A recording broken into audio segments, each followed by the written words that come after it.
Good morning. We are finally on Proverbs chapter 13. And here is where we start to go into the part of our exploration where we start to look at the idea of wealth and poverty as they are presented to us in the book of Proverbs. Thank you for joining me on another episode of His Generation Podcast.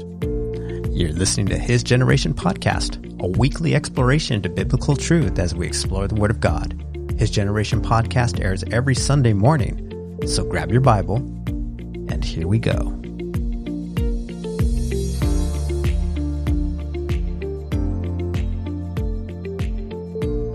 In Proverbs chapter 14, we have a couple of verses that start to build upon a theological perspective when it comes to wealth.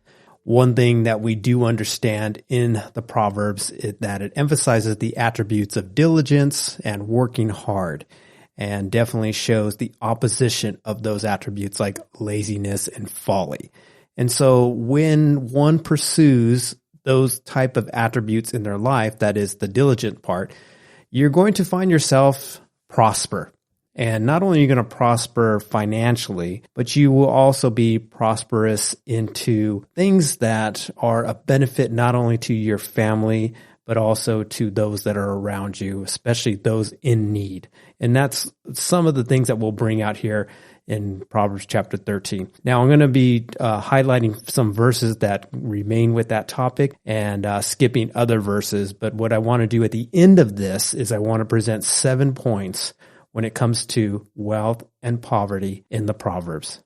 So starting in verse 4, the soul of a lazy man desires and has nothing, but the soul of the diligent shall be made rich.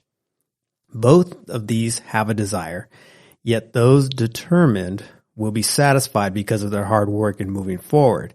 And then in this verse here also too, the word for rich really means to make one fat, as in filled with physical sustenance. So it's a little different word than we're going to see in verses 7 and 8 as we continue on here. So in verse 7, it says this, there is one who makes himself rich, yet has nothing, and one who makes himself poor, yet has great riches. And according to Proverbs, what are the true riches?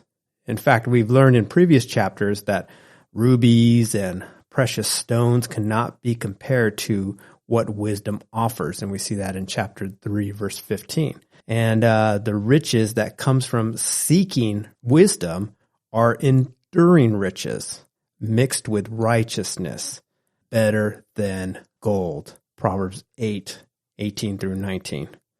So let's just hold this thought because we want to try to understand what are the Proverbs communicating to us when it comes to this idea of true riches. And we'll wrap that up as we get to the end of chapter 13. Verse 8, the ransom of a man's life is his riches, but the poor does not hear rebuke. Or in this case, think of it like a threat. The poor does not hear a threat. And the scenario is obvious. The scenario is kidnapping. That's what is being demonstrated here in the text. A rich man can be held for ransom, obviously, because he has money accessible in his abundance, whereas the poor are not in the same financial state. So they will be no profit for a thief to cause any kind of blackmail attempt or kidnapping or anything like that. Verse 11. Wealth gained by dishonesty will be diminished, but he who gathers by labor will increase. The method of obtaining a desire, that's what we're seeing here. And this is an important life lesson. And here it's used by associating it to wealth. Why? Because in most cases, becoming wealthy is a long, drawn-out plan that requires diligence, hard work, competency, and determination. And, it's going to be a laborious work, basically. Also, this could be applied to such desirable life tasks as raising children or marriage or any kind of labor-intensive that's drawn out many, many years. That's what's going on in here. And this idea is expressed in the proverb 20:21, where it says, an inheritance gained hastily at the beginning will not be blessed in the end. Verse 18, poverty and shame will come to him who disdains correction, but he who regards a rebuke will be honored. Now, the word correction can also be interpreted as discipline. And discipline is the ability to focus and control oneself in order to complete a task set before them, regardless if other desires or behaviors seem more pleasurable. And those who stay focused in the pursuit, obviously, they get a reward. And those who neglect or let those things go get dishonor and consequences that follow. That's what's being said here in the proverb. 22. A good man leaves an inheritance to his children's children, but the wealth of the sinner is stored up for the righteous.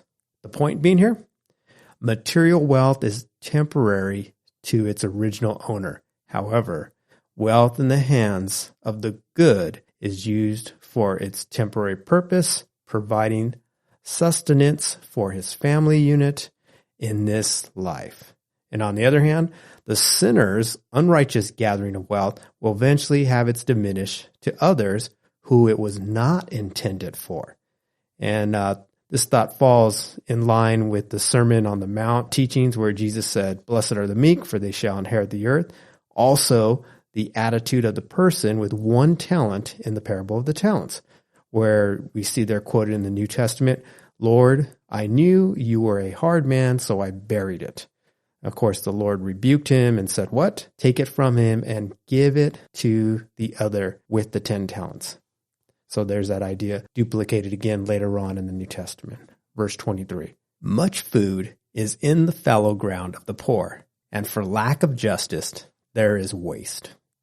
This proverb helps balance the proverbial perspective of riches by showing sympathy to the poor. Here, poverty is the result of some form of injustice. The idea is that someone worked hard and earned the material good, but then someone forcibly took it from the hard worker. And most proverbs relate laziness to poverty, yet the balance is knowing there are poor folk that fear God. And just because one is poor doesn't mean that it's done because of lack of diligence. And that's what's perfect in this verse, because it shows sometimes it's a societal injustice of why that person is poor. And that's the bigger idea for verse 23. So far we have here verse 4, verse 7, verse 8, verse 11, verse 18, verse 22, and verse 23. And those are the verses that really encapsulate this idea of wealth and poverty. They build a good picture of how you should think with wisdom when it comes to that topic. And so with that, I have 7 points that I want to present. And hopefully this is a good start as we continue on through the rest of the Proverbs and start to see verses that are very similar to this when it comes to wealth and poverty.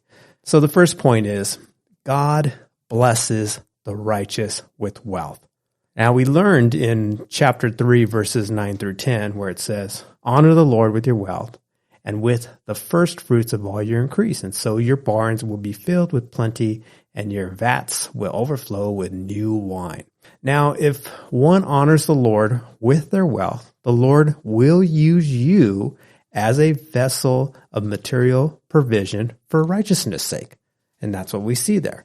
And remember, in God's economy, you are not made rich for selfish reasons. So it's never for your own doing. It's for the subsistence, obviously, of your family and your generations after you. And then out of your abundance, you should be one that's giving to others that lack.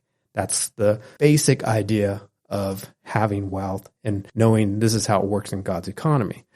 Point number 2, foolish behavior leads to poverty. What is the most common foolish behavior we've learned so far? Well, it's laziness, or the slack hand from chapter 12, verse 24, where it says, the hand of the diligent will rule, but the lazy man will be put to forced labor.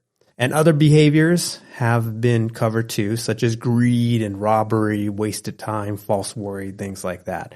So that's point number 2. Foolish behavior leads to poverty. Point number 3. The wealth of fools will not last, nor ultimately protect them.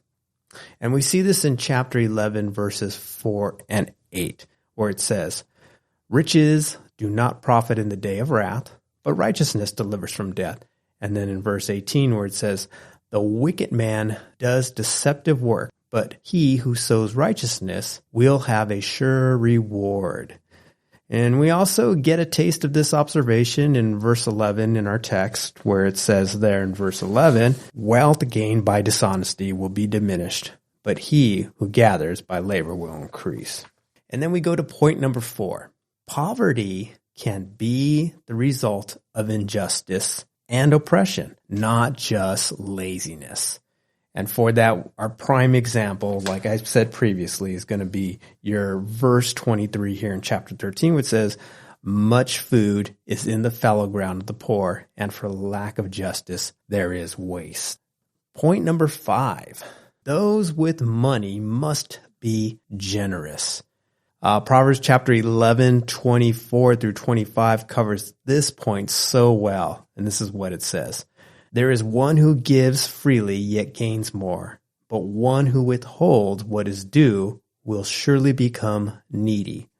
Those who bless will themselves be refreshed, and those who satisfy others will themselves be satisfied.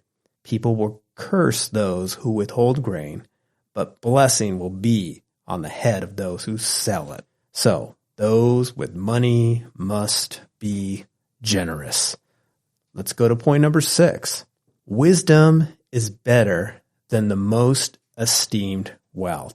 And this is one of my favorite points because this is something we really need to dig deep into our abstract thinking to see how wisdom, although it's an abstract concept, has very much like tangible reward. And that reward has more of a value than the things that we value in our societal cultures, like gold and rubies and silver and things like that. Well, over and over again, this is mentioned in Proverbs. It is an important concept for mankind to perceive the value of godly wisdom. And the reason why I say godly wisdom is because sometimes we can get that twisted. We can think just because it's wise or sounds smart that it's wisdom, but we're talking about a wisdom with a quality of God's reflection and also, too, with the quality of righteousness, or should I say the outcomes of righteousness. The main point being, if one will subject themselves to the lifetime pursuit of money, which pays only temporal, false, and not guaranteed dividends, logically, if something better than it was available, wouldn't you rather invest the time pursuing that instead? Right, exactly. So, to the fool, or one who rejects God, this is an irrational thought. That's what's amazing. That's what we see here in our society nowadays. And then also lastly, let me give you this point. Remember what 2 ways you can tell what a person is all about. That's action and words. You might verbally agree with the proverbial viewpoint, but do your actions show what you really put your faith in? And that's what we need to think about when it comes to true wealth gained through wisdom and not necessarily this temporal or this corruptible type of wealth that we see in material goods. And then that brings us to our last point, which is point number 7. All material wealth has limited value, so use it with understanding. Verse 8 of our text says it well, and I would say it is the deeper understanding one can gather from it. And that says, the ransom of a man's life is his riches, but the poor does not hear the rebuke or the threat. And that's my 7 points for wealth and poverty as we see there in Proverbs chapter 13. Now, in the end, when it comes to wealth and poverty, personally, I appreciate the final word the book of Proverbs has to say about it in chapter 30. It says there in chapter 30, verses 8 through 9, "Give me neither poverty nor riches. Feed me with the food allotted to me, lest I be full and deny you, and say, who is the Lord? Or lest I be poor and still, and profane the name of my God." For me, I understand my desire towards wealth can fluctuate depending on the season. And throughout those seasons, it brings balance. It brings stability to my mind. And is this not one of the benefits embracing God's wisdom to navigate through this life? I believe so. And lastly, I want to leave you with this quote from Paul the Apostle regarding material riches. He says there in Philippians 4, verses 11 through 13, "Not that I speak in regard to need, for I have learned in whatever state I am to be content. I know how to be abased, and I know how to abound. Everywhere and in all things I have learned both to be full and to be hungry, both to abound and to suffer need. I can do all things through Christ who strengthens me." And let that be our prayer too, saints, as you enjoy this Sunday, the Lord's Day. May God bless you, and thank you for joining me on another episode of His Generation Podcast. Thank you for joining us at His Generation Podcast. To receive more information about the podcast, please visit our website, hisgeneration.net, or check out our YouTube channel, His Generation Podcast, for the video format of this broadcast. His Generation is a production of Generation Mars Media, located in Orange County, California.